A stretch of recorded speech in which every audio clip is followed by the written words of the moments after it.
Welcome to Module 1, students. So in this particular video, I'm going to do a very kind of brief description about this proposal memo and how it fits into the scheme of your semester. Then I'm going to give you some information about your upcoming work. So this proposal memo is due on February 21st, and right now you should be watching it. It should be at the end of week 2 by the time you watch this video, so roughly around Friday, February 10th. So you've got a little over 2 weeks from now to be completing this assignment. So this proposal memo is the first. I'm going to go ahead and scroll down along the side here. The first in a series of 5 modules on the same topic. This is the topic you've been working on in week 2 that you have been trying to sort of dial down about your controversial issue related to your major or your field of study. So this is where you're going to begin to really start to get detailed with that topic. Then once you complete this proposal memo, you're going to do a little more research and come up with a full 5-source annotated bibliography. Then in Module 3, you will write a rhetorical analysis essay on one of those articles. In Module 4, you're going to write a research paper on this very same controversial issue that you introduce your reader to in the proposal memo. It's an objective research paper, not an argumentative research paper.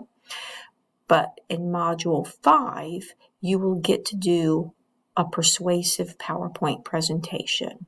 All right, so proposal memo, this is where it all begins. Again, 10% of your final grade due February 21st. So let's go ahead and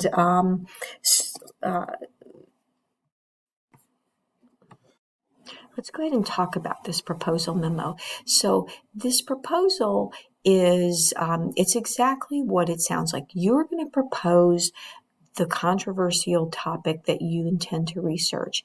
And you want to propose that objectively. You want to tell me in objective terms, hey, this is what I'm going to research. And then you want to come up with a few research questions that help you start to find some sources.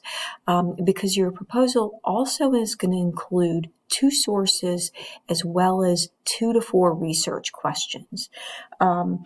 Then you also need to describe your issue. So you need to start to get a good feel for whatever your issue is. So in order to illustrate this, let's go ahead and look at the sample proposal. I always include a student sample, which can be really helpful. So let's go ahead and take a look and see what a student last semester did with this very assignment. So this is a student who was interested in writing about zoos and aquariums. The student was interested in studying animals. So he had come up with a topic, a subject, let's just say, on researching the sustainability of zoos and aquariums and those effects on the animals. All right, so this is a good, solid, controversial topic. It's broad enough to give the student a lot of, places to go in this research, but it's not so broad that it's overwhelming. So then the student then writes a purpose statement. Hey, this is the purpose of my research, and it's an objective purpose statement. It's not his opinion. It's not what he thinks on it. It simply states what he wants to look at. So the student then explains that they intend to research the effects that zoos and aquariums have on animals' psyche when in captivity for extended periods of time. You notice the students doesn't say, oh, this is good or this is bad. They just said, this is what I'm going to look at. In addition, the student proposes to examine alternatives to long-term animal confinement. All right. Then the student comes up with 4 interesting questions. Okay, what do I want to say about that? All right, I'm going to let you read those yourself. Then there's a section that describes this particular topic. Then there's a section that describes how the student is going to do research, which basically is going to the library. There is a section on references. You must have 2 sources on your proposal memo. You have to have 2 sources.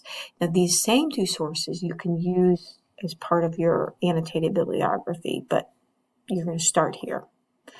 Then you list out your schedule. All 5 modules are going to be listed on this schedule. So you read this carefully and you notice the student references the annotated bibliography. The student references the rhetorical analysis paper, the research paper, and the presentation. And then there's this request for approval. All right. So take a look at that student sample proposal.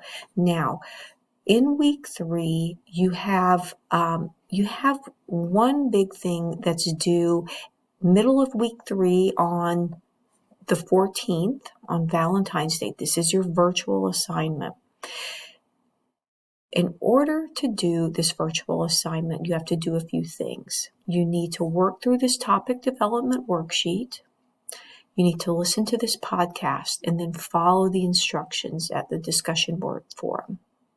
Your second assignment due on Sunday the 19th is a topic and source approval worksheet.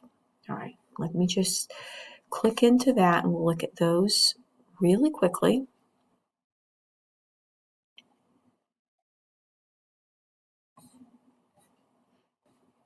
So you will review this PowerPoint presentation on your own.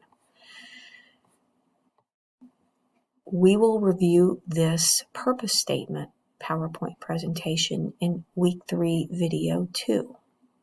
We will review this in week 3, video 2. Now, you need to listen to this podcast episode and work through this topic development worksheet in order to do your week 3 virtual assignment. All right? So again, listen to this video or this podcast, complete this worksheet, then come down here and do your virtual assignment. It's due on Tuesday, February 14th at the end of the day. You'll answer this series of questions and respond to 2 of your classmates' posts. By the end of the week, you will complete this topic and source approval worksheet. All right. So I'm going to sign off now, and video 2 will begin to cover thesis statements versus purpose statements.